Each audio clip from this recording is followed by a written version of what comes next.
What's going on, everyone? Just want to check in and give everyone an update. First of all, I would like to say thank you to over the 5,000 signature signers on the petition. The medical freedom petition is doing amazingly well. But I want to say this. The goal is simple, but it's not easy. I know that everyone is busy. You're dealing with a lot that's going on in your personal life, business life, relationships. But this is about our kids. And our goal is to get 1 million signatures. And at minimum, you should sign the petition. But beyond that, another step is to share it and encourage other people to do it at the same time. We're dealing with so many different mandates from with businesses, from employees losing employment, firefighters, police officers. And now at this point, they're attacking our kids. So we must all stand up and realize how important this is in regards to the work that we're doing right now. As the adults, as the parents, we are the protectors. We are the last line of defense. If you truly understand that or believe that, we are the last line of defense for our kids. We've already dealt with the last 10 years of indoctrination, the last 20 years of indoctrination of our kids.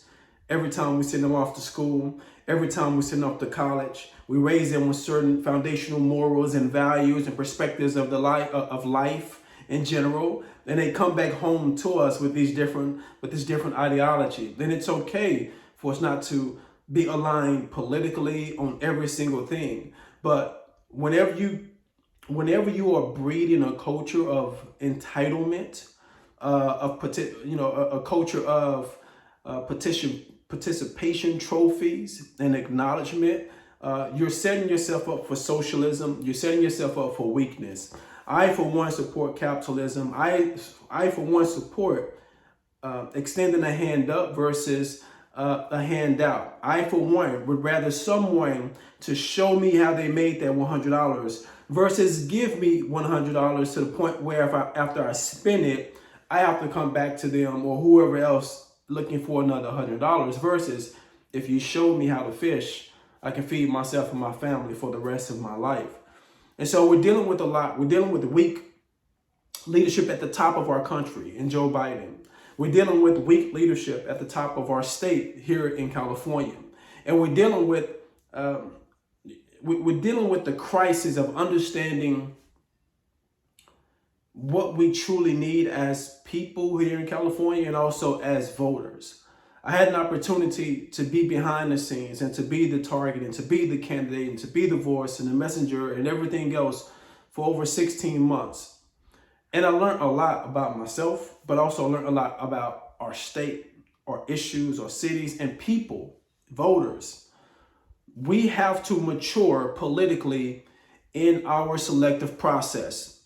And let me break that down for the ones who it may go over your head. You may feel like it was an insult.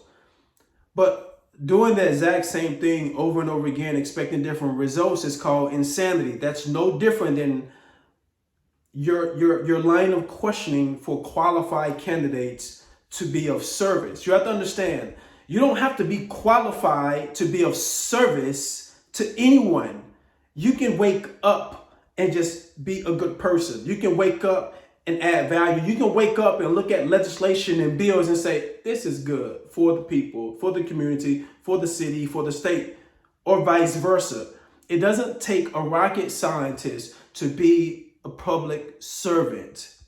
The beautiful part about being governor is that you have departments on top of departments that's going to help you facilitate all the administrative stuff.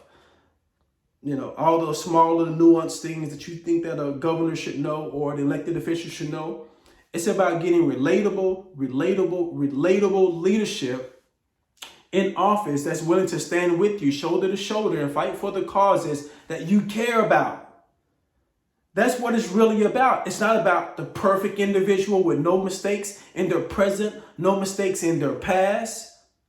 That's a flawed perspective. That's just like a guy saying he has the ideal woman in his head and he's going to wait for that woman. Well, guess what? That woman is never going to come and she's never going to exist. I'm all about positive affirmations. I'm all about speaking it into existence. But God has a way of rewarding you what you truly need versus what you want from an imagery aspect, what's trendy, what you like now. But who you want at 20 is you're going to want a totally different person when you're 30, a totally different person probably when you're 40. And that's what we have to look at as voters. Do you have someone that's ambitious, enthusiastic, willing to fight, willing to grow, evolve, and learn and collaborate with you as the elected official? Or are you going to hang your hat on the old traditional robotic type of individuals over and over again? And that's a real question. Are you willing to do that? I saw conservatives flock to other candidates that were older, that were so-called seasoned in a political circle. Well, the thing about that is, if you aren't unpredictable, if you weren't so predictable, then maybe we can win some elections in California. If we as conservatives weren't so predictable, maybe we could win some elections here in California. What do I mean by that? It's time for a different brand of leadership. I consider myself a hybrid. I'm not about division. I'm not about segregation. I'm not with racism. I'm not with any of those things. I'm about fairness. What can we do to move the needle forward on our issues and the things that are detrimental to our communities, to our small businesses, to our kids and their education? Like, forget about the rah-rah. What is the work that we can do? What is like the tangible work, physical work in real life that we can complete together and celebrate a victory after completing something versus being online all day? People like to be online all day, and I call it the stands of frustration, barking at everyone else that's actually trying to do it, actually trying to do the work, figuring it out as they go, right? But we're on the sidelines barking at those individuals saying, I could do it this way, or you should do this. Well, you know what? Get out of the stands of frustration. You will be accepted and embraced. Let's figure it out together. That's truly what it's about right now. It's about understanding it's your duty to be a part of everything that is happening right now if we are to restore our state and also our country. But it's also about unity and us coming together maturely and understanding that we do not have to agree on every single thing 100%. I'm not here to ostracize anyone, put anyone down, but we need to stand up and we need to get psychologically fit and understand how to win elections in California, how to get behind credible candidates, not credible in the sense that, they've been doing this 20 and 30 years, in the sense that, they've been perfect and have the perfect past. That is over with. That's a flawed perspective on how to choose someone that's going to be beneficial for you at the end of the day, because God is the greatest. People change, people grow, people evolve. And I've watched so many malicious people over the last year and a half act as if they were holier than thou, right? Who's to judge? The point is, are you willing to do the work? Yes, I was willing to do the work. I did the work. So many other candidates that I know that were good candidates did the work and continue to do the work. This is just a call out to voters. Voters, you have to get behind unpredictable candidates. We have to get behind new blood, fresh faces with enthusiasm that have the ability to galvanize more than Republican votes. More than Republican votes. We like to exist in this echo chamber. A lot of people in the conservative movement, they like to be around other like-minded patriots. Well, that's okay, but that's not going to win your election here in California. I guarantee you that. We've seen it over and over again. Yes, we have voter irregularities. There are suspicions of cheating all over the place. I get it. I'm right there. I share the exact same sentiments. But at the end of the day, if we don't galvanize young voters, if we don't galvanize the Black community, the Latino community, Democrats, libertarians, independents, then we have no shot of ever implementing conservative morals and values here in our state in California. So the challenge is on you. Are you willing to maturely step up in this political climate that we're in present day and choose someone that's going to be a lightning rod and a champion for your causes, for our state, for your city? That's the question that you have to ask yourself.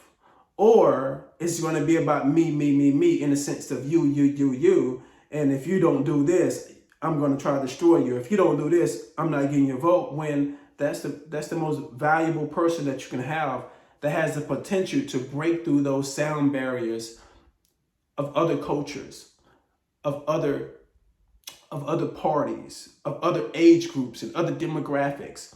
That's what we're looking for. So the Office of Major Williams is going to be doing that. We are actively looking for candidates to run for these specific offices across the entire state. We're also going to leverage and use the collective signatures of millions of parents across this entire state to leverage in regards to helping candidates get voted into those seats as well. We are going to do the work. This is our creative way of understanding how we can utilize our voices and our votes and affect change in our communities, our cities, our regions, our towns, and our state. So continue to support our efforts. The officeofmajorwilliams.com. Great staff, great setup. We're doing some great things already. The first campaign started October 15th. The legislative petition for medical freedom. Like I said, we have over 5,000 signatures. Go right now to the website and sign the petition, but more importantly, share the link with other people and urge them to sign also so we can reach our goal of 1 million voters. If you're interested in cool merch that I design, it's on the website as well. All proceeds help the Office of Major Williams stay afloat, pay the independent contractors, the volunteers, for us to travel to go out and meet with these legislators and assemblymen to get them on our side in regards to policy and make them understand that our voices are here. They're compacted and we're serious about where we are going to place our votes come 2022. So join me on this journey. This is an opportunity for us to be heard. Allow me to carry your voices, to carry your concerns and your issues and present them to the world through my platform and the Office of Major Williams. So thank you guys so much for continuing to support, continue to follow, continue to be a resource, continue to be an ally, continue to be someone that's praying for me, my family, and everything else that we're doing, because it's never easy, right? But if it was easy, everyone would do it versus being in a stance of frustration, blabbing about, if they were in a game or if they were on the field or if they were the coach, they would do this. They wouldn't do anything, but do exactly what they're doing, being disruptive, being malicious, and being irrelevant. And so we are operating and existing in the here and now. The future is bright. We are enthusiastic. We are excited about moving forward. And, just thank you guys. Continue to follow us. Follow us on the other social media page, the Office of Major Williams. Go to them, sign up for our newsletter as well. So you can, stay updated on what we're doing. And we have pop-ups coming up really soon. And I hope to see you all there across this entire beautiful state of California. My name is Major Williams, founder of the Office of Major Williams. See you soon.